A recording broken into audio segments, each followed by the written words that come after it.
Hello and welcome. My name is Jim Logan and I serve as the Clarinet Professor at University of Texas at El Paso. And today I'm going to take a look at the Region 22 Audition Music Set 1. This is 2025 and this is from page 57, number 27. You're to play all of this piece at a quarter note equals 72 to 80. So let's start with the ground rules here. First of all, we're in the key of two sharps. That's the key of D major. So at first, to prep for learning this piece, I would strongly encourage you to work on your D major scale. The D major scale starts on D. You can finger along with me. I would encourage you. D, E, F sharp, G, A, B. Playing B on the left side, folks. C sharp on the right, D, E, F sharp, G, A, B, C sharp, and high D, okay? In order to learn this piece properly, you need to have that tonality of that scale in your head. So I'll play the scale. D major.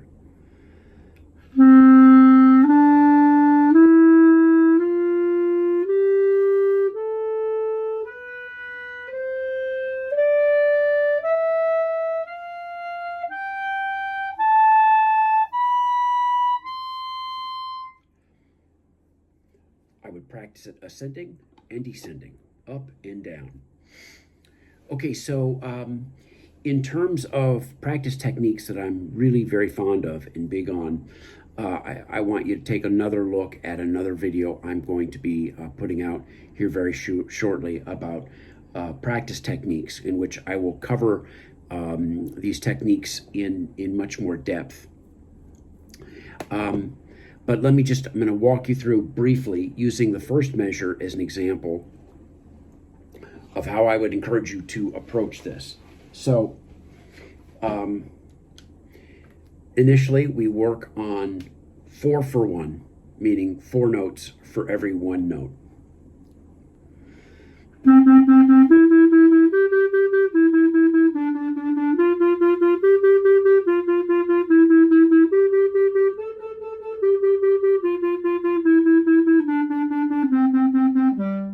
Always ending across the seam or the bar line. I call the bar line a seam. Always don't stop on the last note of the measure, okay? Next, practice it with 3 notes for every 1 note.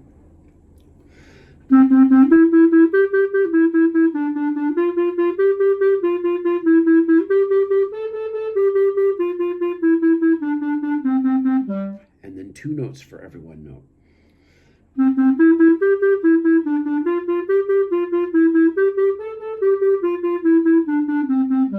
And then long, short, long, short, long.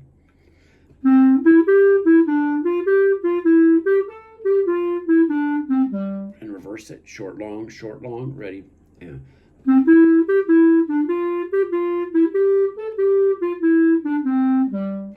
And then what I call the granddaddy of them all, displacement of the beat. So we're going to start on the second note, the F sharp, and we're going to finish on the second note of the second measure, the C sharp. And you can tongue or slur however you want to. I'm going to tongue.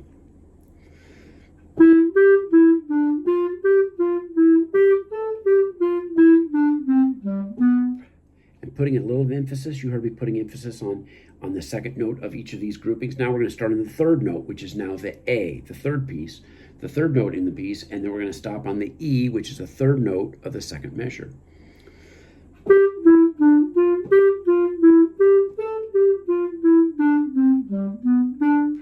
And then we're going to start on the fourth note, the F sharp of beat 1, fourth note of beat 1.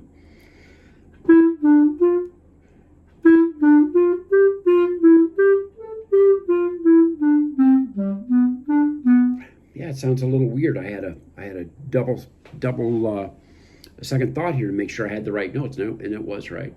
Okay, use those practice techniques in every note for every measure of this. Okay, why don't I just play through this very slowly? Here's your performance tempo is supposed to be at a minimum of 72.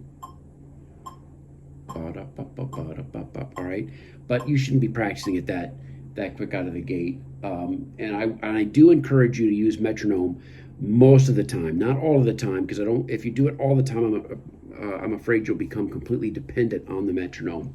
So as a check, I think it's a good idea to practice with the metronome, but maybe not all the time. So I'm going to go way down to about 46. Okay, and you might want to even start even slower than that. It doesn't matter. The main thing, how slow, it just has to be so slow that it feels easy. Okay? And always be thinking of counting yourself off 4 beats before you come in. 1, 2, ready, and.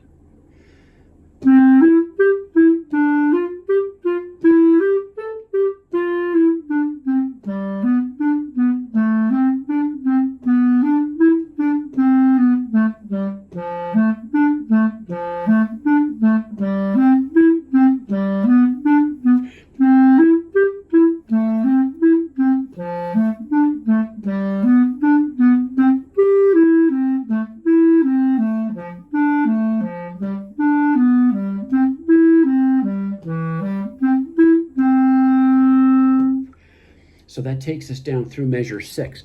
I would strongly encourage you to number your measures. Okay, not all of them. I've put numbers on measures 1, 3, 5, 8, and 10, everything on the left side. Number the measures. It'll help you when we're talking about this, because I'm going to try to move quickly here. Let's see. Yes, in the second measure, it's written, the word simile is written. That means you're to continue the articulation you have in the first measure, okay?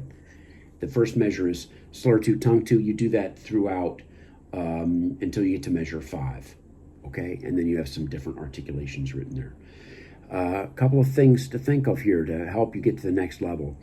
Fingers close. When you're practicing, you should be practicing so slow that you're able to think about hand position, okay?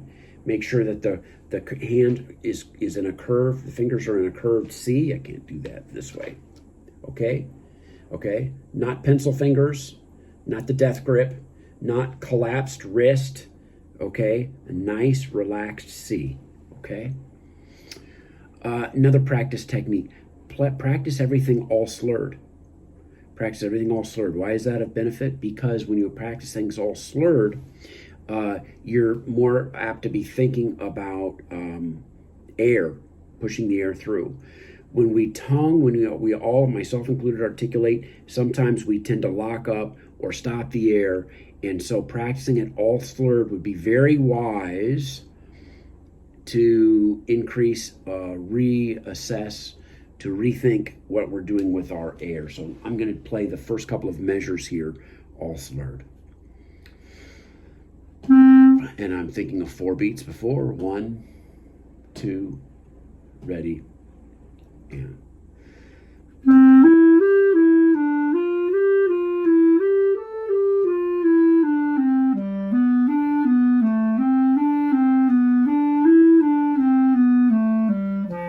Always stopping across the seam on a downbeat.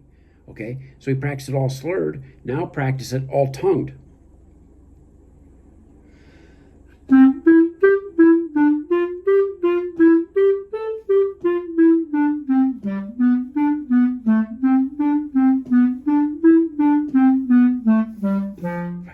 Okay, these are all necessary steps. There are no shortcuts to this, folks. People get in such a hurry and think that they're going to be able to take. There are no shortcuts. Shortcuts only lead to error, trouble, inconsistency. Okay. Okay, I'm going to start now in measure 7 and play from measure 7 to the end. Looking ahead, a couple of thoughts. In measure 9, make sure you mark the G natural, the third note of beat 3.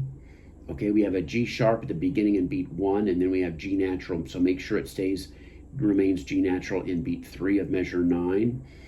In measure 11, I would strongly urge you to play that downbeat, the first note of that measure on the right side, the last note of that beat 1 on the right side.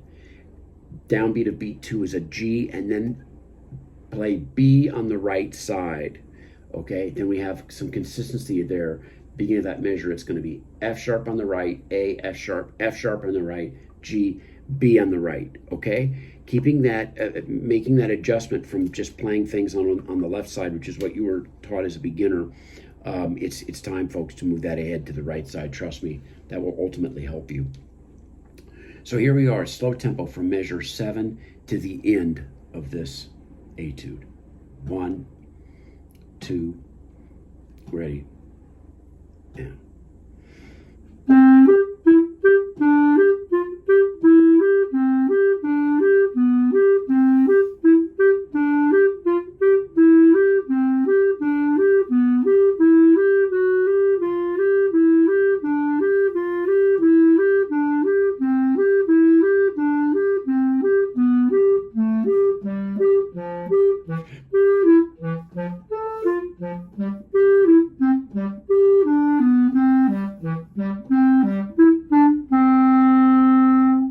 And you heard that last note I played. Make sure beat 3 of the last measure and beat 3 of measure 6 are held for the full value of the quarter note. In the last measure, again, there's an F sharp. The third note of the last measure is F sharp. That should be on the right as well. Okay, so I'm going to wrap this video up. The next video that was going to follow will cover page 28 and 29, your slow etude. And again, I want you to make sure that you look for a video in which I go full bore into practice techniques. Some of them I will have covered already, but I'm going to expound on that a little bit, or expand on that a little bit. So make sure that you look for another video to be posted very soon at Jim Logan 7310, which is how you got to me today. Okay, practice smart, practice consistently, work hard. Good things will follow. Good luck.